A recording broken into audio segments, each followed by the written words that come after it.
Malir halt पर तेज रफ्तार tanker ने मोटरसाइकिल सवार मियां बीवी को कुचल दिया था, जिसकी वजह से खातून जो कि हामला थी, उनके पेट से 8 माह का बच्चा कबल अज वक्त मेन रोड पर ही इस दुनिया में आ गया था, और वो भी अपने वालिदैन के साथ खालिक हकीकी से जा मिला। तीनों जनाजे नाता खान गोट में पहुंचने पर कोहराम मच गया। माँ बाप और उनके कमसिन बच्चे की नमाज जनाजा नाता खान गोट की मरकजी मस्जिद में अदा की गई। नमाज जनाजा में अमीर जमात इस्लामी कराची मुनम जफर ने वफ्द के हमरा, जबकि PTI से हलीम आदिल शेख, आलमगीर खान और इलाके के लोगों की बड़ी तादाद शरीक थी। नमाज जनाजा के बाद मीडिया से गुफ्तगू में अमीर जमात इस्लामी कराची मुनम जफर का कहना था कि मौके पर जमात इस्लामी ने आज मलीर हॉल के उसी मुकाम पर एहतिजाजी मुजाहरे का भी ऐलान किया है और हम अपने आइंदा के लाएमल का भी ऐलान करेंगे। इस तरह नहीं हो सकता, कराची लावारिस नहीं है। इस तरह नहीं हो सकता कि हमारे नौजवान, हमारी माएँ बहनें इसी तरह लाशें उठाती रहें, इसी तरह बैन होता रहे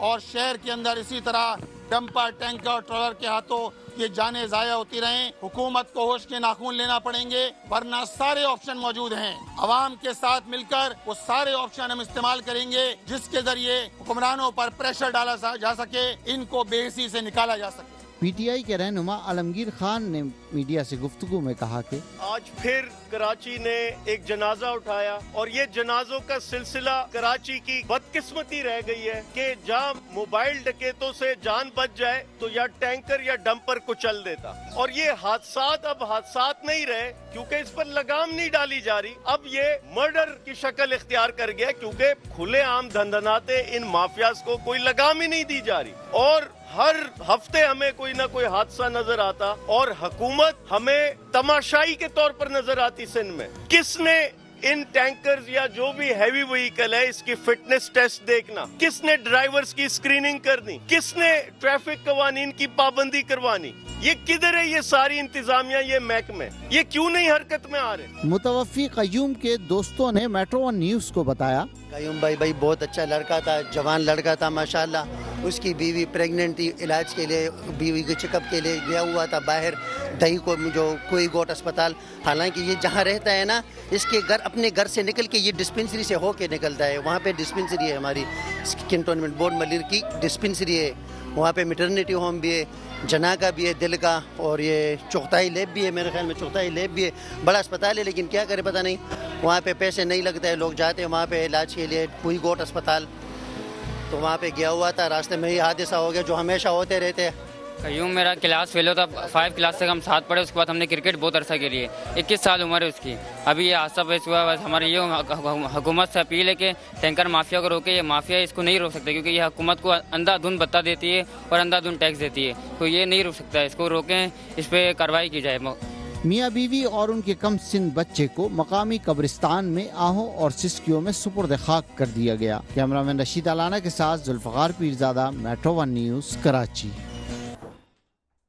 अस्सलाम वालेकुम नाज़रीन, प्रोग्राम 2 के साथ मैं हूं आपकी होस्ट शुमाइला नवाज़। नाज़रीन, आपने रिपोर्ट मुलाहिज़ा की, इंतहाई दिलखराश अलमनाक सानहा था ये। उस ख़ानदान पे क़यामत टूट पड़ी कि एक टैंकर की टक्कर से मियाँ बीवी और उनका नौमौलूद बच्चा वो इस जाने फ़ानी से कूच कर गए।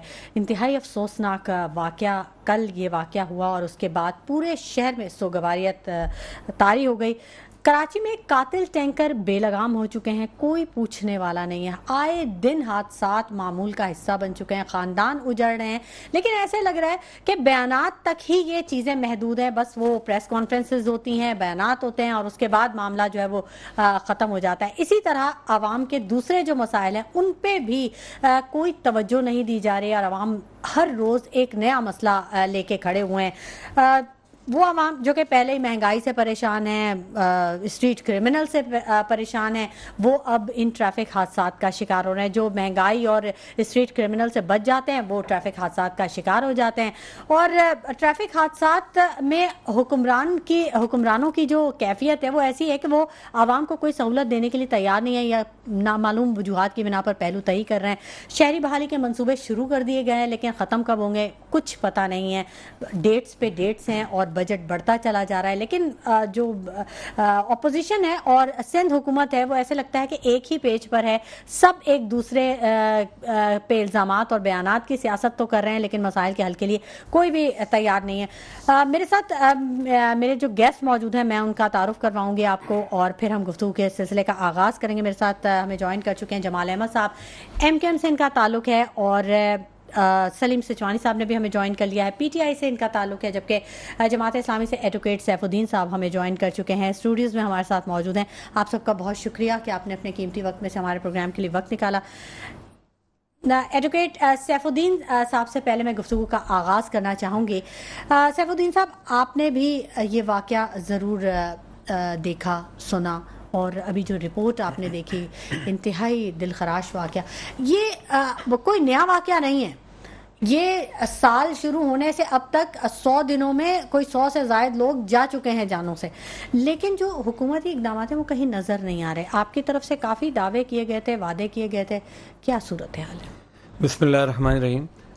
कराची के वैसे तो जितने भी मसाइल हैं उसके हवाले से कराची अब एक वहशतनाक शहर बन चुका है, लेकिन ये जो ट्रैफिक हादसात हैं ये इतने हौलनाक हैं कि इसकी ग्रेविटी और इंटेंसिटी आदमी किस तरह बयान करे नहीं समझ में आता। आपने कहा 100 नहीं, 210 के करीब इन 80 दिनों में हादसात हो चुके हैं, और जिसमें लोग अपनी जानों से गए हैं। इन 210 लोगों के जान से जाने का मतलब ये है कि कम से कम 150 पौने 200 घरानों में क़यामत टूट पड़ी है, और क्या सूरत हाल है।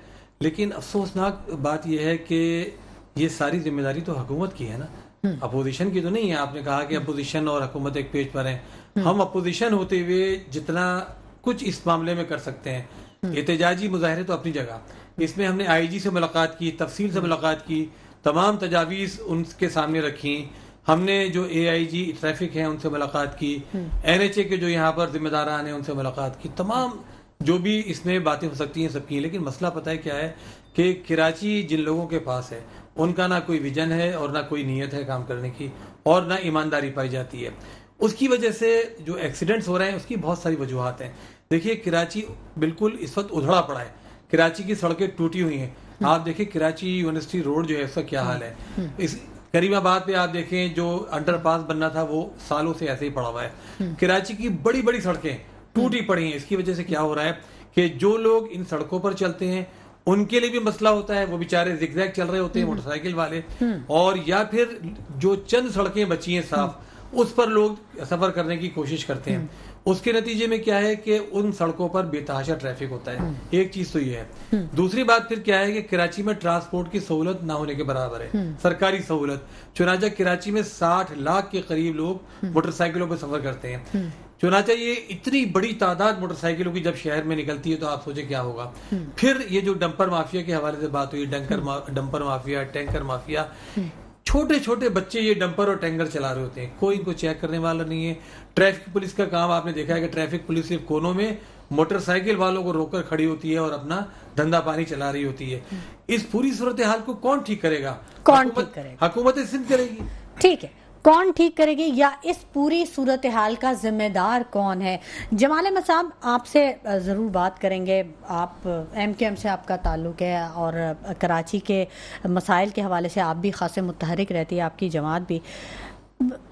मसाइल का जिम्मेदार तो एट दी एंड सिंध हुकूमत ही है, लेकिन सिंध हुकूमत ये मानने के लिए तैयार नहीं है। बहुत शुक्रिया, और अच्छा टॉपिक आपने लिया है। और मेट्रो चैनल हमेशा कराची के हालात, वाक़यात, street criminal, road infrastructure, garbage, हर चीज़ के मसले के ऊपर गुफ्तगू कर रही होती है, लोगों को बुला रही होती है। बदकिस्मती ये शहर जो है ना 17 साल से पीयूष पार्टी के चुंगल में है।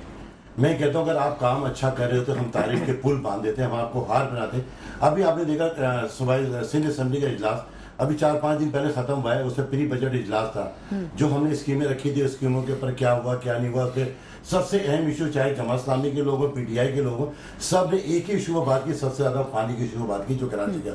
फिर इसके बाद रोड का है। अब डंपर और ये जो टैंकर है, अब यहाँ पर टाइमिंग बताए जाते हैं। देखिए टैंकर तो मेरा ख्याल है कि वो रात 11 से पहले से चलते हैं, क्योंकि अगर सारा दिन चलते रहते हैं। क्योंकि अगर वो रात को 11 बजे से बाद चलेंगे तो बहुत से लोगों को पानी नहीं मिल पाएगा ना। डंपर्स भी चलते हैं, ना सिर्फ टैंकर बल्कि डंपर, और वो उन्हें जब रोका जाता है तो वो ये कहते हैं कि क्योंकि कंस्ट्रक्शन हो रही है तो हमें तो जाना है। देखिए सारी चीजें हैं, बस इसलिए देखिए बाहर मुल्क में जाए सारा काम जो है वो रात में होता है, स्वीपिंग का काम भी रात को होता है, 10 से 11 बजे के बाद शुरू होता है। साथ में इंफ्रास्ट्रक्चर, रोड की कारपेटिंग, छोटे छोटे पीसेज में ना करते हैं। अब बात यह है कि कल जो वाकया हुआ है मियाँ बीवी उसके नौमौलूद बच्चे का जो हादसा हुआ, इसका कौन जिम्मेदार है? ये पूरी जिम्मेदार हुकूमत सिंध है, वजीर दाखिला है, वजीर ट्रांसपोर्ट है। रोड का हाल बुरा है।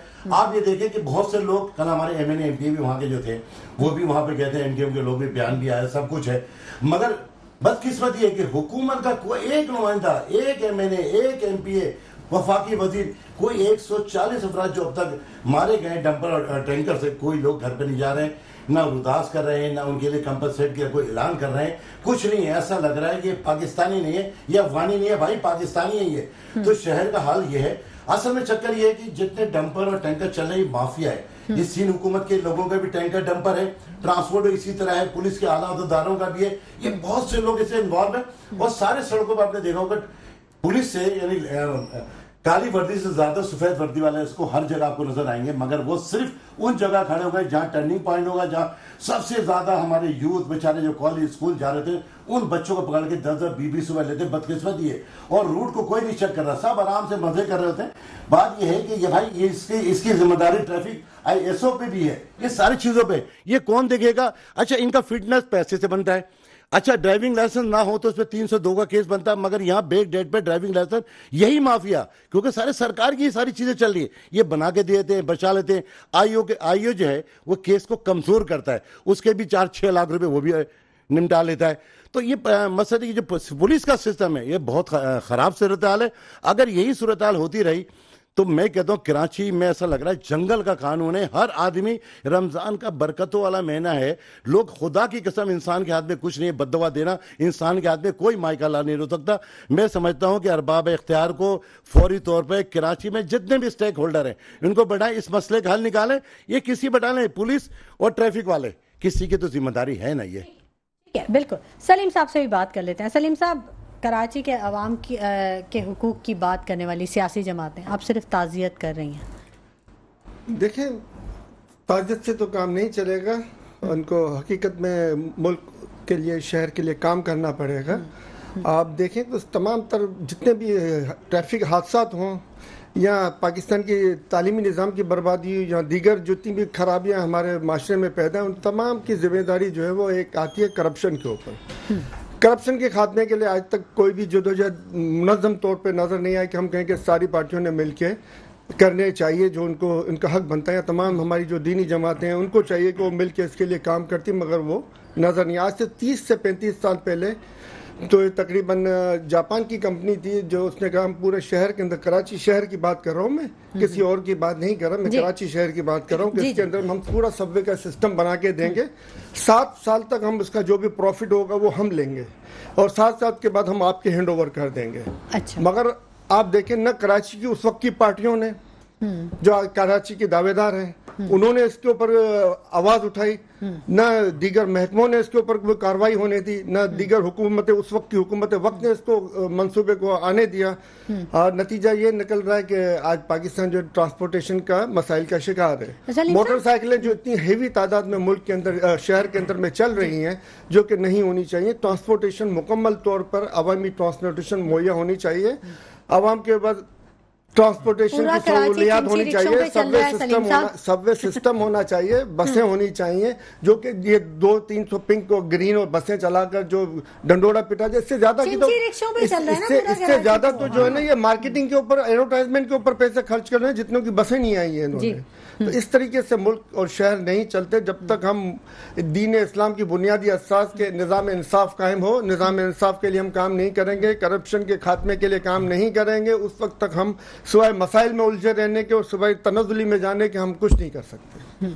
अच्छा, हम कुछ नहीं कर सकते जब तक हम करप्शन पे काबू नहीं पाएंगे। करप्शन और इंसाफ, निज़ाम इंसाफ है, बिल्कुल ठीक कहा आपने। अब अच्छा सैफुद्दीन साहब, आईजी सिंध से आपकी मीटिंग हुई, आईजी सिंध साहब ने तो ये कह दिया ना कि 50% जो स्ट्रीट क्राइम्स हैं वो कंट्रोल हो गए हैं। पहले 249 थे पर डे केसेस होते थे, फिर 175 अब हो गए हैं, बहुत कमी आई है। लेकिन जो ग्राउंड रियलिटीज़ हैं सैफुद्दीन साहब, आप भी जानते हैं और यहाँ पे मौजूद सब जानते हैं कि ये वो नहीं है जो हमें बताई जा रही है। असल में देखिए, सूरत हाल ये है कि पीपल्स पार्टी की हुकूमत है और मैं समझता हूँ कि पीपल्स पार्टी 17 नहीं, अगर 1700 साल भी बरसर इक़्तिदार रहे तो कराची इससे बदतर सूरत हाल में होगा, बेहतर नहीं होगा। आप ये देखिए, आप इतने कॉन्फिडेंट कैसे हैं सैफुद्दीन मैं साहब? इतना कॉन्फिडेंट इसलिए हूँ कि नेमतुल्लाह खान साहब सिर्फ 4 साल के लिए सिटी नाज़िम बने थे। ठीक है। 4 साल में उन्होंने जिस विजन के साथ काम किया था, पूरा कराची तब्दील होना शुरू हो गया था। ये जो एक्सीडेंट्स और हादसात हो रहे हैं ना, आप देखिए, इसके हवाले से कराची के अंदर मास ट्रांजिट सिस्टम जो है उसको लाना चाहिए था, वो ठीक होना चाहिए था। नेमतुल्लाह खान के सिर्फ छोटे से दौर के अंदर पूरी कराची में पुल, सबवेज और सारी चीज़ों का जाल बिछना शुरू हो गया। नेमतुल्लाह खान साहब ने ग्रीन बसेस के नाम से शुरू किया, 1000 के करीब ग्रीन बसेस कराची के अंदर उस वक्त आ गई थी। इसी तरीके से जो पूरा प्रोग्राम था, अगर ये जुल्म ना किया जाता और बेईमानी ना की जाती, नेमतुल्लाह खान साहब की जो अगले 4 साल की टर्म है उसको दी जाती, तो आप यकीन माने कराची तब्दील हो जाता। लेकिन नहीं हुआ। जुल्म ये हुआ कि नेमतुल्लाह खान साहब को नहीं रहने दिया गया, बाहर गिफ्ट चली वो अपनी जगह। लेकिन पीपल्स पार्टी, आप ये देखिए, अरबों और खरबों रुपए की, लेकिन उसके बाद एमक्यूएम ने तो काफी काम किया ना। चलिए, एमक्यूएम ने जो कुछ किया, मैं क्योंकि इसमें तनाज़े शुरू हो जाएगा, मैं नहीं चाह रहा कि इतने इस वक्त हम इम्पोर्टेंट मौजू पर बात कर रहे हैं, हम कोई तनाज़े में पड़े। देखिए, मैं आपको ये बात कहता हूँ कि पीपल्स पार्टी अरबों और खरबों रुपए के कर्जे ले रही है, लेकिन वो सारे के सारे कर्जे कहाँ जा रहे हैं, आप इसका अंदाजा कराची की सूरत हाल से कर सकती हैं। वाटर बोर्ड ने 1.6 बिलियन डॉलर्स का कर्जा लिया है, मिलियन नहीं, बिलियन डॉलर्स का कर्जा।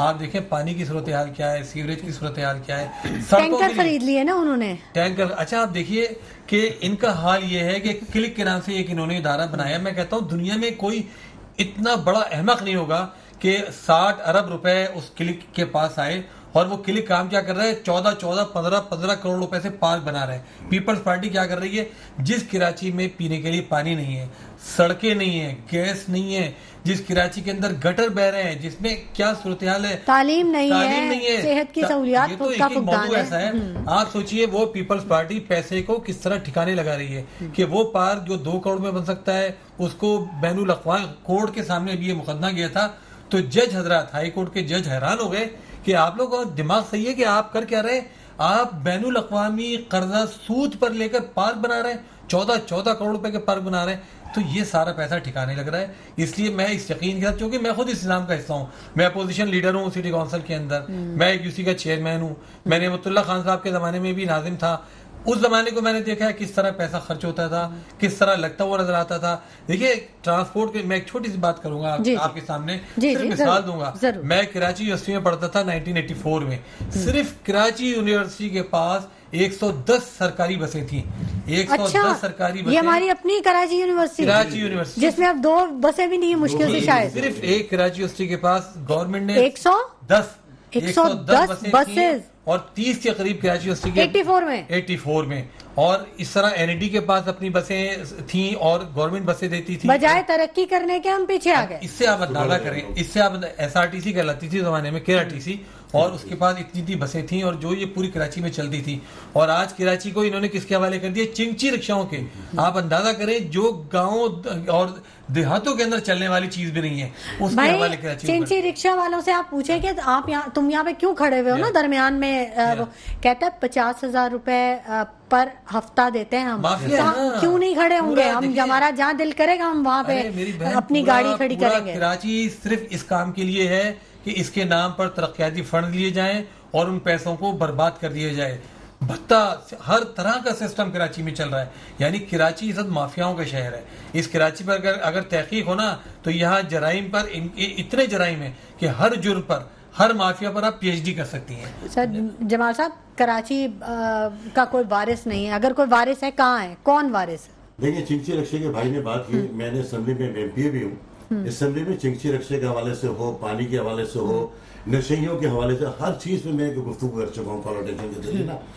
मगर बदकिस्मती चिंची रिक्शे में आप देखें 10 से 12 साल के लड़के कोई करारदाद वगैरह लेके आए आप लोग? सारी करारदाद सब पास हो चुकी है, कुछ भी इम्प्लीमेंट नहीं है, कुछ भी नहीं है।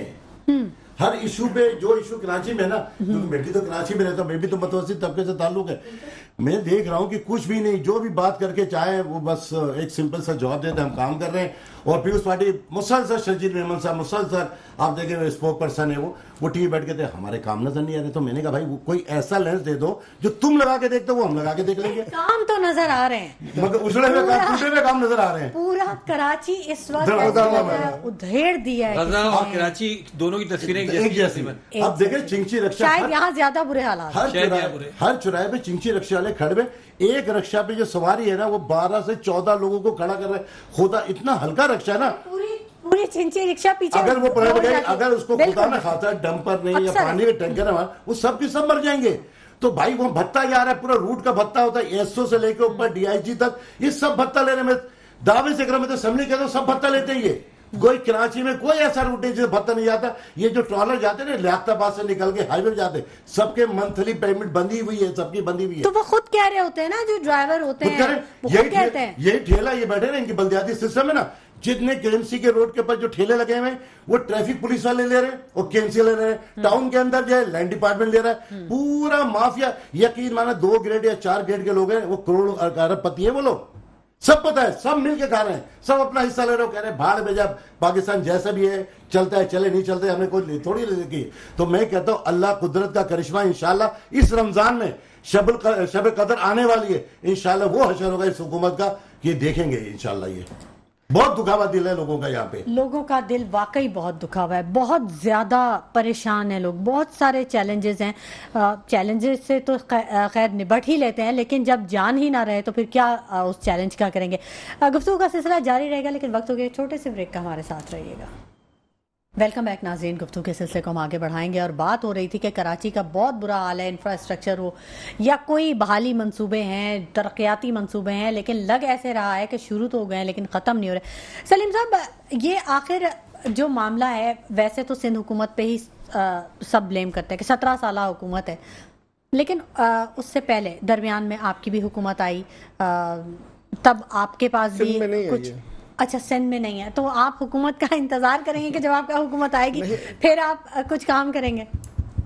देखिए, आपने ऑन द रिकॉर्ड पीर फखर साहब का बयान सुना होगा कि 2 महीने पहले ही सिंध गवर्नमेंट जो वो बिक चुकी थी, यानी असेंबलियाँ बिक चुकी थी और वो उनको आए नहीं है, लाए गए। इसी तरह वफाक के अंदर आप देखें तो फॉर्म 47 की हुकूमत मुसल्लत है।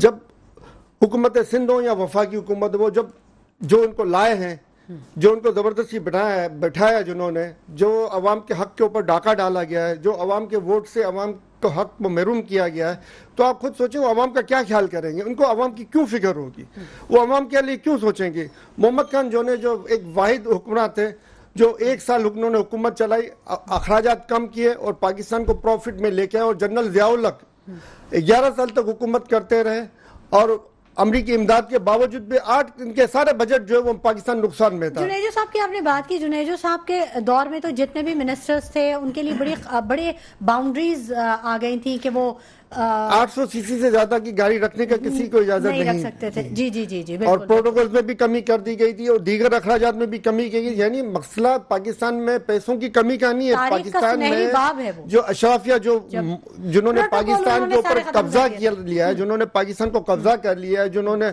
हजारों अरब डॉलर जो है बैरून मुमालिक में अवाम के निचोड़ के जो है वो मुंतकिल किए हैं।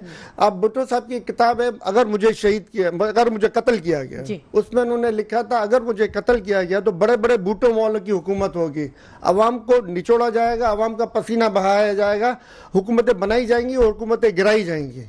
अब आप बताएं कि उस कितने साल पहले उन्होंने ये बात की थी और आज आपके सामने है कि अवाम के वोट की कोई कदर नहीं है, अवाम को निचोड़ा जा रहा है, अवाम का पसीना बहाया जा रहा है और चंद लोगों के हजारों अरब डॉलर की लिस्ट सिराजुल हक साहब ने पेश की थी जो 18,000 अरब डॉलर के करीब की बनती थी, वो सिर्फ चंद लोगों की थी। अगर सैकड़ों लोगों ने जो है ना अपने असासे मुंतकिल किए बैरून मुमालिक में। इसमें ब्यूरोक्रेट्स भी शामिल में, इनमें जनरल्स भी शामिल हैं, इनमें जजेस भी शामिल है, इनमें दीगर सियासतदान भी शामिल है। अगर इनका करें तो ये मेरे ख्याल से लाखों अरब डॉलर तक पहुंच जाएगा जो मुंतकिल हुए पाकिस्तान को, अवाम को लूट के जो रकम मुंतकिल हुई है। तो बात वही आ जाएगी, बीइंग ए मुस्लिम और बीइंग ए पाकिस्तानी, जब तक हम करप्शन के खात्मे के लिए, निज़ाम इंसाफ के लिए काम नहीं करेंगे, हम इसी तरह रोते रहेंगे अपने शहरी मसाइल के ऊपर, हम इसी तरह रोते रहेंगे अपने मुल्की मसाइल के ऊपर, हम इसी तरह रोते रहेंगे और हम कोई पुरसान हाल नहीं होगा। शहर कायद के मसाइल का आखिर आप कैसे शहर का ये तक कि जहाँ हम बैठे हुए हैं शहर कायद भी है और कायद का पाकिस्तान भी है, ये दोनों चीजें हैं और दोनों बर्बादी की तरफ जा रहे हैं। तो जब तक हम दोनों का नहीं सोचेंगे, मुल्क आगे नहीं बढ़ेगा तो शहर भी आगे नहीं बढ़ेंगे। और सबसे ज्यादा जहाँ पे क्योंकि पोटेंशियल है, इसलिए सबसे ज्यादा निचोड़ा भी शहर कराची को जाता है, तो पसीना भी सबसे ज्यादा शहर कराची का निकलता है। और ये ऐसा चलता रहेगा अगर हमने निज़ाम इंसाफ के क़याम और रिश्वत के खात्मे के लिए खड़े नहीं हुए सब मिल के, तो ये इसी तरह चलता रहेगा। हम इसी तरह लुटते रहेंगे, हम इसी तरह रोते रहेंगे, हम इसी तरह बातें करते रहेंगे। सिर्फ जजों पे मुस्लिम जो जज हमारे बैठे हुए हैं, इनके पर ज्यादा जिम्मेदारी आयद होती है। बरसों बरसों केस चलते हैं, 16-16 साल 17 साल फौरी देन एंड देयर। अगर फौरी जजमेंट लें तो सजा जजा का अमल है। अब देख रहे स्ट्रीट कैमरे जितने पकड़े जा रहे हैं वो उठा के देख लें कि 7 दफा बन चुका हूँ, 8 दफा। भाई स्ट्रीट क्रिमिनल जो गिरफ्तार होते हैं, जो छूटते हैं, जमानत होती है, उनकी जमानती को पकड़े, वो जमानती कौन है, क्यों करा रहा है उसकी जमानत? ये सारी चीजें असेंबली की बात की आप देखें, जो 800 सीसी की जुनेदी साहब की बात करें, खुदा के सीन असेंबली में आए, आप गाड़ियां देखें, यानी वो गाड़ियां बेच देंगे ना तो हो सकता है कि पाकिस्तान का कर्जा उतर जाए। सैफुद्दीन साहब, बड़ी बड़ी गाड़ियां, करोड़ों की गाड़ियां हैं। हम लोग इस पे बहुत बात करते हैं सैफुद्दीन साहब, आप जब भी प्रोग्राम में आपको ये एक जुमला जरूर सुनने को मिलेगा, खास तौर पे मैं इस चीज को बहुत वो कहती हूँ, प्रोटोकॉल्स को खत्म कर दें। प्रोटोकॉल्स मतलब क्यों? आप तो अवामी नुमाइंदे हैं, आपको प्रोटोकॉल की क्या जरूरत है? प्रोटोकॉल को आप खत्म करने की बात कर रही हैं। अभी गवर्नमेंट ऑफ सिंध जो है असिस्टेंट कमिश्नर्स के लिए डाले खरीद रही थी 2-2 करोड़ रुपए वाले, जिस पर जमात इस्लामी ने हाई कोर्ट में केस किया और स्टे ऑर्डर उस पर हमने लिया। तो प्रोटोकॉल की आप बात कर रही हैं, मैं तो ये कह रहा हूँ कि आप जरा देखें तो सही कि सूरत हाल क्या है। एक मिनिस्टर जब चल रहा होता है, असल में इनको एहसास ही नहीं है कि कराची की सूरत हाल क्या है। इनको अगर एहसास हो कि इनका, कौन दिलाएगा एहसास इनको एहसास तो दिलाने की कोशिश कर रहे हैं, लेकिन नहीं, देखिए एहसास क्यों नहीं होता। देखिए जब बात यह है कि बुनियादी तौर पर आप अवाम के हकूक पे डाका मारेंगे, एक जाली और फ्रॉड हुकूमत आप बनाएंगे, आप फॉर्म 47 के जरिए से उन लोगों को कि जिनको कौंसलर के बराबर ही वोट नहीं मिले, उनको सूबाई और कौमी असम्बलियों में ले आएंगे। आप कराची का मेयर, पाकिस्तान के सबसे बड़े शहर का मेयर, आपने लोगों की आंखों के सामने, लोगों की आंखों में धूल झोंक के जालसाजी के जरिए से बनवा दिया, और जिनको बनना चाहिए था उनको नहीं बनने दिया। आप फिर ये बताइए कि ये लोग कैसे काम करेंगे? फिर आप ये देखिए कि पूरे मुल्क में, यानी वर्ल्ड बैंक से और दुनिया जमाने से 20 साल हो गए, हर प्रोजेक्ट के लिए कर्जी लिए जा रहे हैं, लेकिन आगे नहीं बढ़ रहे। आखिर मैं ये पूछ रहा हूँ, देखिए लाहौर भी तो है ना, इनको बहुत तकलीफ होती है जब देखिए मैं एक बात तो हमें माननी पड़ेगी ना कि लाहौर में और कराची में बहुत बड़ा फर्क है। लाहौर में जो भी लोग आते हैं, मैं कहता हूँ किसी हुकूमत आए, पीपल्स पार्टी की आए, तहरीक इंसाफ की आए, नूर, वो ओन करते हैं। कराची को कोई ओन करने वाला नहीं है, कराची को सिर्फ लूटने वाले हैं।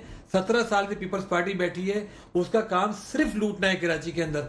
आप ये देखिए K4 का मंसूबा जो पानी देने का, नेमतुल्लाह खान साहब ने 2005 में इसकी फिजिबिलिटी बनवाई और औसत 25 अरब रुपए से ये बनना था।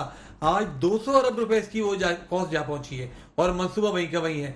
आप ये देखिए कि ये जो कराची है उसकी रोड पर जो ये BRT बना रहे हैं, अभी इन्होंने ये कहा है कि ये 2 साल और भी नहीं बन सकेगा। और इस मंसूबे की अगर आप तफसीलात देखेंगे, इतना अहमकाना मंसूबा है। हमने इसकी एक ब्रीफिंग ली, वो कह रहे हैं इस जो ये रोड हम बनाएंगे या जो भी चीज बनाएंगे, उसके नीचे हम बहुत बड़े बड़े पानी के टैंक बना रहे हैं। हमने पूछा ये पानी के टैंक क्यों बना रहे हैं? कह रहे हैं जो बरसात का पानी आएगा वो इसमें हम जमा कर लेंगे।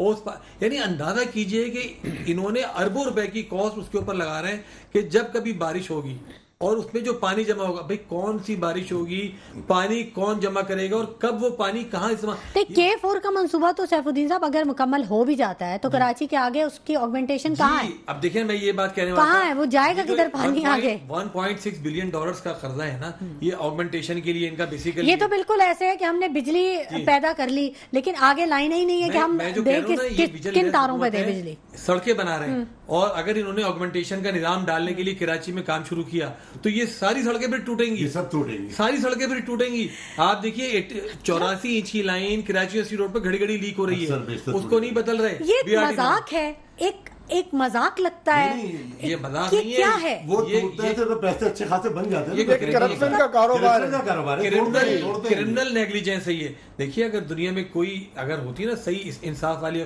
या तो आप देखें ना अदालतों को इन्होंने तबाह कर दिया। ये जो 26वीं तरमीम लाए उसके जरिए से पूरी जुडिशरी बर्बाद कर दी, अदालतें फैसला देने के काबिल नहीं रही, इस तरह के बेंचेस बना दिए कि आपके हक में से फैसले हैं। तो जिस मुल्क का निजाम आप बिगाड़ रहे हो बनाने के बजाय, कैसे मामला? एक शख्स अगर एक मोबाइल लूटने के लिए आता है, उसको वहीं कोई गोली मार देता है, वो मर जाता है, तो कहते हैं कि जी हमने एक डाकू मार दिया, एक कातिल मार देता, वरना वो लूट लेता। ये सब बातें होती हैं।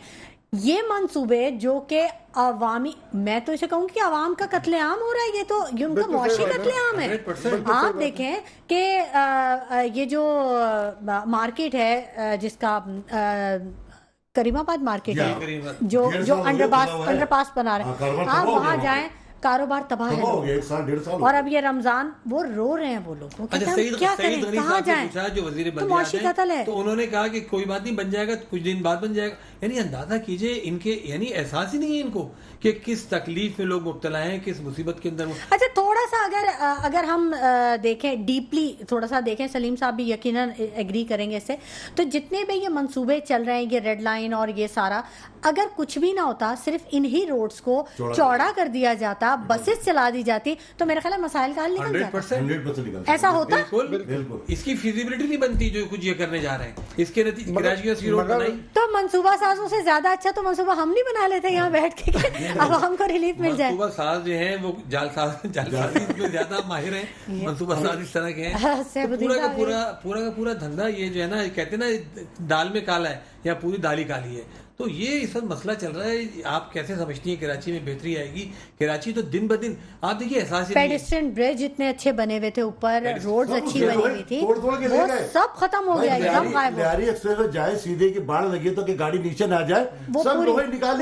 अच्छा हीरोइन चीज सरे आम पुलिस के सामने पी भी रहे हैं, खरीद भी रहे हैं, रोड पे घूम भी रहे हैं, तोड़ भी रहे हैं। लोहा साहब भाई कोई को पकड़ने वाले रिहेबिलिटेशन सेंटर इनके पास नहीं है। मैंने कहा भाई एडी सेंटर से उनके पास इतनी बड़ी जगह है, तो वहां पर हाईवे की जगह है, कम से कम इतना बना लो, क्योंकि ऐसा लगा कराची में ज्यादा हीरोइनची है। नहीं हीरोइनची क्यों बन रहे हैं? क्यों बन रहे हैं? मंशियात कहाँ से आ रही है? मंशियात कहाँ से आ रही है? रूट कॉज निकाले ना, रूट कॉज, तो उस पे तो कोई काम नहीं। अभी जैसे उन्होंने बात किया असिस्टेंट कमिश्नर, बॉर्डर पे कौन जिम्मेदार है इसका, शहर के अंदर लाने का कौन जिम्मेदार है इसका, बिकवाने का कौन जिम्मेदार है इसका, तायुन किए बगैर तो ये मामला खत्म नहीं होता। माशी सूरत खराब है, महंगाई उरूज पे है। असिस्टेंट कमिश्नर डीसी का काम है जाके मॉनिटर करे, चेक है। ये क्या करते हैं, किसी मार्केट में चले गए, आधे घंटे की मीडिया को लेके गए, वो जो 100 रुपए का फ्रूट था उसको 50 रुपए, आधे घंटे में चले गए, वो फ्रूट अपनी जगह पे आ गया। गोश्त का भी यही हाल है, मुर्गी का भी यही हाल है। इनको चाहिए जहां से चीजें आ रही हैं आरती के पास है वहां जाके ठेले वाले यही कहते हैं, 10,000 का चलान, जब महंगा खरीद मेरी कौन सी 10,000 का चलान, वो 10,000 की सब्जी नहीं रहा, 10,000 का चलान पेड कर रहा है। सब भाई वहां से जहां से चीजें तरसील का अमल जारी है वहां करो ना। मुर्गी 800 रुपए बिक रही है, 1400-1600 रुपए का गोश्त बिक रहा है। गरीब आदमी क्या करेगा, क्या खाएगा? तो यकीन मानो कुछ जो पैसा लोगों के पास है वो स्ट्रीट क्रिमिनल ले जा रहे हैं, मार दे रहे हैं। अभी जो शॉपिंग सेंटर में अल्लाह खैर करे, पुलिस तो अपने खांचे के अंदर लगी है। दूसरी चीज ये कि देखिए मुकामी यहाँ पे कोई भी जबान रहता है, मुकामी पुलिस को रखेंगे, चाहे ट्रैफिक में हो, पुलिस हो, ये चिंची रख से कोई मुकामी नहीं है यहाँ का। ये तो सब कहते हैं, ये तो सलीम साहब भी कहते हैं, ये तो सैफुद्दीन साहब भी उनको रोजगार क्यों नहीं दे रहे? तालीम के मैदान में कंट्रोलर अपने बढ़ा दिए, वो फेल कर रहे बच्चों को, ना वो मेडिकल में जा पा रहे हैं, ना कॉलेज में दाखिले रहे, बच्चे परेशान घूम रहे हैं, या तो चाय के होटल में बैठे हुए बच्चे। देख रहे हैं ये इन्होंने बड़ी इंपॉर्टेंट बात की, कराची के तालिब इल्म के साथ कितनी बड़ी ज्यादती हो रही है। आप देखें कि कराची का रिजल्ट कहते हैं 33% पास, घोटकी का रिजल्ट 80%, लाड़काना का 90%। भाई मुझे बताइए वो कौन सा फार्मूला है कि कराची का? अच्छा दूसरी बात ये, फिर जो बच्चे पास हो जाते हैं उनको दाखिला नहीं मिल रहा, डोमिसाइल कराची के जाली बनाए जा रहे हैं, जाली डोमिसाइल पे दाखिला हो रहा है। एक कमेटी पिछले साल बनाई गई थी जो इंटर के इम्तिहानात के लिए फर्स्ट ईयर के बच्चों के साथ ज्यादती हुई थी, आज तक उसकी रिपोर्ट नहीं आई। और बच्चों को आइंदा जो दाखिला लेना है वो फर्स्ट ईयर के इम्तिहानों की बुनियाद पर लेना है। अब जब उन बच्चों के नंबर ही सही नहीं किए जाएंगे या उनके रिजल्ट सही नहीं आएंगे, वो आज मीटिंग हुई है, आज उसने ये दिया है कि फिजिक्स और केमिस्ट्री के ना वो मसले पर्चे तो सही थे मगर सवाल बहुत टफ आए थे, तो बच्चे उसको हल नहीं कर सकते। भाई पहली दफा हुआ है बच्चे पढ़ने वाला, कराची के बच्चे पढ़ना चाहते हैं, तो वो उस्ताद कहाँ है? वो उस्ताद कहाँ है जिन्होंने पढ़ाया? उस्ताद को पकड़ना चाहिए। उस्ताद भी पैसे लेके कॉपी चेक करते, पास कर देते। कराची के बच्चे इतने नालायक थे कि सख्त पर्चा आगे नहीं दे सके, बाकी सब जगह बच्चे पढ़ रहे हैं। पूरे सिंध में इतनी अच्छी पढ़ाई हो रही है कि वहाँ 80-90% तमाम मसाइल फिर वहीं पे बात आ जाएगी कि करप्शन और करप्शन। अब देख लें हमारा अदलिया का निज़ाम जो पूरी तबाही की जिम्मेदारों में सबसे अहम जिम्मेदार है, वो बरतानवी दौर का अदालती लेकिन सिस्टम एक बात है सलीम साहब, देखिए आप ये तीसरी दफा ये कह रहे हैं, एक मिनट मैं आप तीसरी दफा अदलिया पे बात करते हैं और हमेशा अदलिया पे आप बात करते हैं। देखिए अदालत तो हुक्म देती है, ठीक है, उसके पास कोई फोर्स तो नहीं है कि वो फिर बात तो फिर इदारों पे आती है ना। मैं आपसे वही बात कर रहा हूँ ना, मैं आपसे यही बात पहले भी कर चुका हूँ, आपके जहन में नहीं है, मैं आपसे दोबारा आज रिपीट कर रहा हूँ कि अदालती निजाम को बेहतर करने की जरूरत है। अदालतों के पास ऐसे इख्तियारात होने चाहिए, अदालतों के पास खुद के पास ऐसी पुलिस और ऐसी आर्मी होनी चाहिए कि अगर आर्मी चीफ को भी अदालत में लाना है तो जाके आर्मी चीफ अगर नहीं आता तो उसको पकड़ के अदालत में खड़ा करे, क्योंकि आर्मी चीफ हो या चीफ जस्टिस ऑफ पाकिस्तान खुद हो या वजीर आजम हो या सदर हो, सबके सब जो है कोर्ट को जवाब दें, सबके सब अवाम को जवाब दें। और यहाँ पे तो सबके सब बादशाह नहीं फ्रोन बने हुए हैं।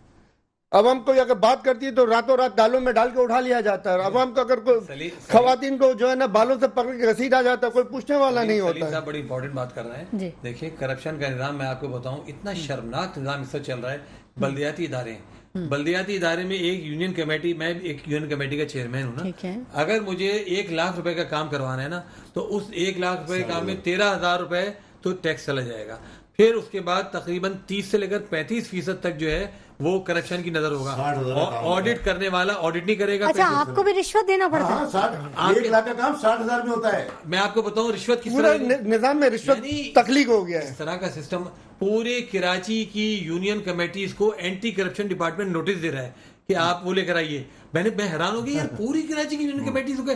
तो वो कह रहे हैं जी सिस्टम यही है, हर साल हम ये लोग नोटिस देते हैं, फिर 40-50 हजार रुपए जाके जो सेक्रेटरी यूनियन कमेटी का दे के आता है और फिर वो नोटिस वापस हो जाता है। भाई ये यानी आप सोचिए जो भी सरकारी मतलब लीगली करप्शन हो रही है, लीगल करप्शन हो रही है। तमाम सरकारी डिपार्टमेंट में जो ऑडिट वाले जाते हैं वो पैसा लेते हैं, माकूल पैसा लेते हैं, उनको पता है उन्होंने कितना किया हुआ है, तो करोड़ों रुपए की आमदनी के जराए बने हुए हैं। आप ये कह रहे हैं कि लीगल करप्शन हो रही है? हाँ बिल्कुल। अगर 2 करोड़ का काम अगर जैसे करप्शन को लीगलाइज कर 2 करोड़ का काम अगर आता है, इसका 2 करोड़ 1 करोड़ 20 लाख का काम होगा, 80 लाख रुपए इनकम टैक्स फलाना ढमाका। और वो भी आप देख रहे हैं जिस तरह डामर इस्तेमाल हो रहा है, ऐसा लग रहा है काला ऑयल जो गाड़ियों से हम लोग रिफिल कराते हैं वो काला ऑयल मिक्स करके डाल रहे हैं। रोड कहाँ बन रहा है? कहीं ईमानदार एमपी साहब हो तो काम हो जाएगा।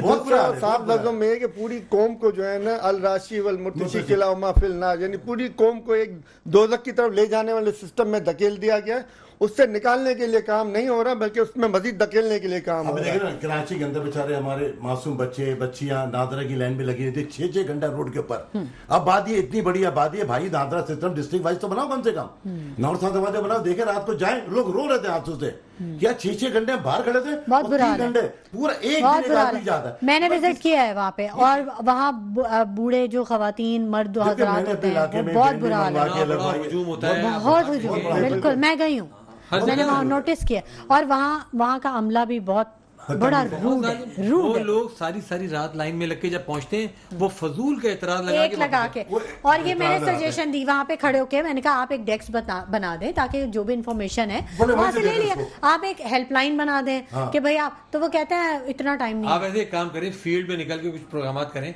हम आपको दिखाएंगे हो क्या रहा है इस शहर में। आप देखिए मैं बिल्कुल फील्ड में निकलती हूँ, प्रोग्राम करती हूँ। कराची इस वक्त कंक्रीट का जंगल बन रहा है, इतनी इलीगल कंस्ट्रक्शन हो रही है, इतनी, और ये कौन करवा रहा है? पूरे सिंध से करप्ट तरीन लोगों को लाकर बिल्डिंग कंट्रोल अथॉरिटी में जमा कर दिया है और वो सिर्फ एक काम कर रहे हैं कि जाली के गलत और नाजायज बिल्डिंग शामिल करवा रहे हैं, पोर्शन बनवा रहे हैं, उसके पैसे ले रहे हैं। सर पोर्शन तो ये इलीगल हो गया था ना, कोर्ट के तो ऑर्डर्स आ गए, लेकिन आप रोड चौड़े करने की बात कर रही थी ना, तो ये तो बिल्कुल रोड से टच करके जो है ना दुकानें बना के पूरी बिल्डिंगें तामीर हो रही हैं और कोई पूछने वाला नहीं में बैठ के आप किरदार नहीं अदा कर रहे हैं। देखिए इसके नतीजे क्या होगा सर, ये हर गली में बोलते वो सुनेंगे सब, पानी की हर कोई बोल रहा होगा मगर प्रैक्टिकल हर गली में पानी की किल्लत हो जाएगी, हर गली में गटर सिस्टम, गैस, बिजली, हर चीज। बाद में 40 से 60 गज के मस्जिद के प्लॉट के ऊपर बिल्डिंग बन रही है, 10 मंजिला। अदालतें तो फेल हो गई है ना, तो सब पता है, बिल्कुल सही, कौन करेगा? देखिए सिंध हाई कोर्ट तो बिल्कुल फेल हो गई है। ये तो SBCA के डायरेक्टर से जब बात हुई तो उनका ये कहना था कि जब हमारे पास कोई कंप्लेन आती है ना फिर हम उस पर एक्शन। दर्जन कंप्लेन मैं कर चुका हूँ, एक कंप्लेन के ऊपर एक्शन नहीं हुआ है। एक दर्जन कंप्लेन मैंने करी। इंस्पेक्टर होता है जो अभी आपको बिल्डिंग बना, इंस्पेक्टर आ जाएगा फौरी, आप गलत बोल रहे। अभी देखो MD वाटर बोर्ड गायब, अब MD वाटर बोर्ड कोई कमिश्नर साहब का कमिश्नर लगे हैं। MD वाटर बोर्ड से हम लोग कई मीटिंग करके हमारे MNA MP भाई PTI के भी जमा मिलते बहुत अच्छे तरीके से कोई काम नहीं करना है, क्योंकि पार्टी ने बना क्या है कि कराची के लिए कोई काम नहीं करना आपने। ये कैसी बात कर रहे हैं हमारे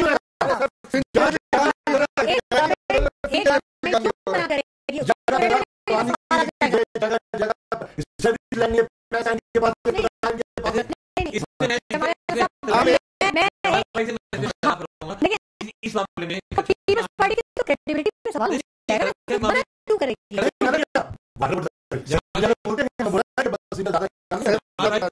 करप्शन के मामले में पार्टी सबसे शुरू करती है। हाई कोर्ट में चल रहा था लालकाना में डेवलपमेंट का, तो लालकाना में पार्टी ने कई साल पहले की बात है 90 अरब रुपए लगाती है, वहीं के लोगों ने केस किया कि 90 अरब रुपए कहां लगाए, तो बता नहीं सके। तो चीफ जस्टिस ने कहा कि भाई टाइम भी अगर छोड़ के जो हमला करती है तुमने अपनी शहर लूट के लगा, यानी ये सड़कों पे बिछा देते तो सड़कें खत्म हो जाती है। एक बयान ये आएगा बिल्कुल पूरा नाम निशान गायब हो गया, कोई पूछने वाला नहीं है। ये चीफ जस्टिस का काम ये तो नहीं है, एक मिनट जमाल साहब, चीफ जस्टिस का काम ये तो नहीं है कि वो कहें कि नंबर एक डायन भी एक घर छोड़ के जो है डस्ती है। चीफ जस्टिस का काम तो ये था जो एक्शन लेता वो उनके ऊपर, जिन्होंने जराइम में मुलविस है उनको उठा के जेलों में डालता। चीफ जस्टिस का काम तो ये है, वरना उसको क्या जरूरत है, रिजाइन करे घर पे जाए, इसकी जरूरत ही नहीं है हमें ऐसे चीफ जस्टिस की जो सजाएं नहीं दे सकते। आपने सीवरेज पानी की बात की, मैं बता रहा हूँ 100% इनको जो इदारे हैं, देखिए ये इदारे डोमेन में जमा इस्लामी के हमारे डोमेन में, ये सिंध सरकार के या मुर्तजा वहाब साहब रन करते हैं इसको। उन्होंने अपने लोगों को बोला हुआ है कि इनके काम ज्यादा नहीं करने हैं। कोई ऐसा प्रोजेक्ट दिखा दे कि प्रोजेक्ट अच्छा चल रहा हो, वो कहते हैं हम इतना काम करें। 15,000 की डिमांड है सिंध कराची के अंदर बसों की, 400 बसें और चिंशी रक्शे सब माफिया के जरिए अपने पूरा कब्जा किया हुआ है। सब लेन देन, पैसों की लेन देन चल रही है। एसओ भी दे रहा है, IG को भी जा रहा है, DIG को भी जा रहा है, DSP को भी जा रहा है। पूरा एक माफिया है, मंशियात का भी एक माफिया है। अच्छा शर्जील साहब जब सामने बात करो, अभी तो मुकेश चावला साहब आ गए, मैंने कहा भाई सब जगह बिक रहा है, रोडों पे लोग सरेआम पी रहे हैं, तो आप तो उठाते नहीं। पुलिस वाले कहते हैं हम उठा के रखेंगे, हमें खुद ही पिलवाना पड़ेगा, उनको देना पड़ेगा। तो पुलिस वाले गलती नहीं है, रिहेबिलिटेशन सेंटर में डालें, उठा के डालें, उन्हें समुद्र में डालें, कुछ तो करें। कराची के बच्चे हमारे बिगड़ रहे हैं, बच्चियां यूनिवर्सिटी में ड्रग्स बिक रहा है, बच्चे हमारे छोटे छोटे बच्चे कॉलेजों में भी आ गया। अच्छा हमारे बच्चे हमारे, मैं तो अक्सर लोगों से बोलता हूँ माँ बाप से कि यार अपने बच्चों को चेक करें, 4-4 घंटे चाय के होटल में बैठे होते हैं बच्चे, क्या कर रहे हैं? अब क्या कर रहे हैं, माँ बाप की भी जिम्मेदारी है ये। मैं तो कई दफा अपनी मीटिंगों में भी, कॉर्नर मीटिंग में भी कहते हैं अपने बच्चों को तो चेक करो यार। कराची में मस्जिद इतने चाय के होटल है और रात भर आप आते चाय, जहाँ कराची के मुकामी लोग चाय के होटल बैठे, जहाँ वालिदैन की जिम्मेदारी है ना बच्चों को चेक करना। सारे चाय के होटल वहाँ हुकूमत सर्विस रोड पे हैं, पूरी रोड पे वो होते हैं, रोड उनकी वजह से बंद होती है। पैसे दे रहे ना वो मंथली पैसे दे रहे, भीड़ जा रही है उसकी। लोग इतनी कंप्लेंट मेरे पास आती है, फ्लैट के नीचे बने हुए रोड पे सर्वे ट्रैफिक नहीं कर पाता, करते असिस्टेंट कमिश्नर आता है, थोड़ी देर कार्रवाई करता है, 50 कुर्सी ले जाता है, उसके बाद 2-2 स्कोर फिर 50 कुर्सी लगाता है। बड़े बड़े वो अब तो वो तख्त सिस्टम आ गया है, वो तख्त और गाँव तक के बगैर पैसे के कराची में नहीं चल रही है, सब पैसे ले रहे हैं यहाँ पे। देखिए हम कहते हैं हमें आप सिस्टम देके दिखाएं एक दफा, हम देखते हैं दोबारा कैसे लगता है। बात यह है कि जब आप उनसे पैसे लेते हैं, भत्ता लेते हैं, उससे लैंड डिपार्टमेंट वाला भत्ता लेता है, उससे पुलिस वाले भत्ता लेते हैं, उससे ट्रैफिक वाला भत्ता लेता है, उससे जो कमिश्नर ऑफिस के लोग, डिप्टी सारे लोग इसी काम के अंदर लगे हैं। तो आप मुझे बताएं उसको हटा। देखिए अब यहाँ पे भी वही बात आ जाएगी, अगर हम कहेंगे ना तो यहाँ पे भी वही। अब देखें करप्शन की वजह से जो है हमारी इंडस्ट्रियां जो है वो तबाह हुई, हमारी इंडस्ट्रियां मुल्क और शहर छोड़ के मैं सिर्फ एक मिनट लूंगा, मुल्क और शहर छोड़ के बैरून मुमालिक में हमारी जैसे मुंतकिल हो गई है काफी, और अभी भी हो रही है। तो आप बताएं जब रोजगार नहीं होगा, जब रोजगार लोगों के पास नहीं, तो वो छोटे छोटे ठेले लगा के अपना रोजगार का पैदा कर रहे हैं। दीगर ममालिक के अंदर रोजगार मौजूद होता है तो ठेले के ऊपर सख्ती होती है और वो नहीं लगते हैं। कि ये सारी सिचुएशन है, सबने बहुत बात कर ली, क्या कोई सियासी इत्तेहाद बनने जा रहा है? जल्दी से बता दें। जिस सियासी इत्तेहाद तो बनने चाहिए, और जो है फॉर्म 47 की हुकूमत को खत्म होना चाहिए, क्योंकि जब तक ये फॉर्म 47 की हुकूमत मौजूद है वो अपने फॉर्म 47 में जो उन्होंने इनको बिठाया, जो उन्होंने लाया, वो उन्हीं का ख्याल करेगी, अवाम का नहीं करेगी। सियासी इत्तेहाद इसका हल नहीं है। इसका हल सिंपल ये है कि जो इंतखाबात हों उसकी और जो उसके रिजल्ट हों उसकी बुनियाद पर एक प्रॉपर हुकूमत बननी चाहिए। जिसको वोट दे लोग उसको आप हुकूमत में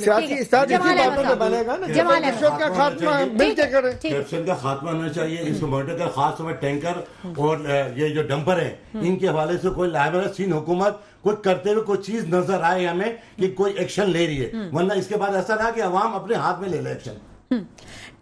ठीक है सैफुद्दीन साहब, लास्ट कमेंट्स आपसे लेना चाहूँगा। लास्ट कमेंट ये कहता हूँ कि कराची के लिए एक प्रॉपर विजन की, एक प्रॉपर प्लानिंग की जरूरत है। करप्शन को रोकने के लिए इक़दाम की जरूरत है। अगर हमने ये नहीं किए, जो सिंध हुकूमत नहीं कर सकती, जो इनका मेयर नहीं कर सकता, क्योंकि इनके पास ना विजन है ना इनके पास ओनरशिप है। आप तो एहतजाज भी करने जा रहे हैं ना, और हम इस पे एहतजाज भी करते हैं, इस पे अदालतों के अंदर भी जाते हैं, इस पे इदारों से भी राब्ता करते हैं, सारे काम हम करते हैं। और इंशाल्लाह ताला हमें उम्मीद ये है कि एक ना एक दिन जो है कराची जरूर बेहतर होगा। मैं एक लाइन कहूंगा कि हमें मुसलमान होने की जरूरत है। ठीक है, बहुत शुक्रिया, बहुत शुक्रिया एडवोकेट सैफुद्दीन साहब आपकी तशरीफ आवरी के लिए, बहुत शुक्रिया सलीम सचानी साहब आपकी तशरीफ आवरी के लिए, बहुत शुक्रिया जमाल अहमद साहब आपकी तशरीफ आवरी के लिए। नाज़रीन, कराची के मसाइल का आखिर हल क्या होगा, कौन मसाइल हल करेगा, क्या कराची लावारिस है, और अगर कोई इसका वारिस है तो वो कहाँ है, सोचिएगा ज़रूर। इसी के साथ शुमाइला नवाज़ को इजाज़त दीजिए, अपना बहुत ख्याल रखिएगा, अल्लाह ने के बाद।